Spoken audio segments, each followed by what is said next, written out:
Well, this is a time-lapse video of a local senior who's advocating for Mother Earth and made waves at an international event just weeks before her high school graduation.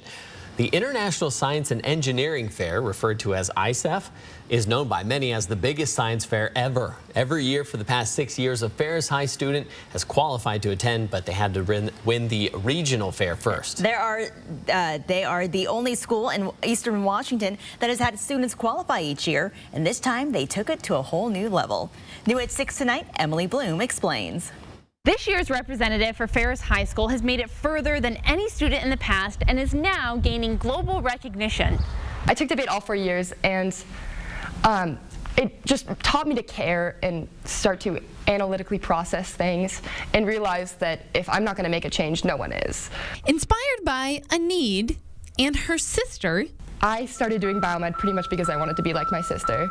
Anna Armstrong was looking for a solution years ago and documented her entire journey. I started making this fish skin plastic, and then I decided that fish smell horrible.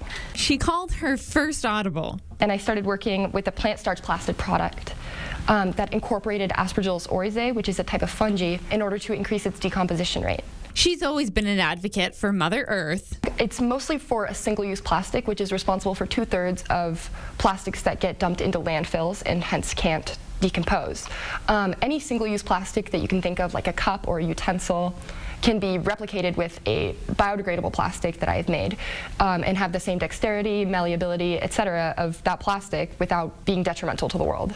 A few years in the making at about 3 to 4 hours each day, but the hard work paid off. I was able to get 4th place in environmental engineering. Over 80 countries are involved, and while the majority of this was done on her own, she says her teacher was instrumental in the process. I'm pretty sure that when I got the email that she got 4th in the world and was going, and I screamed. She created over 50 iterations of her plastic, and they do self-biodegrade.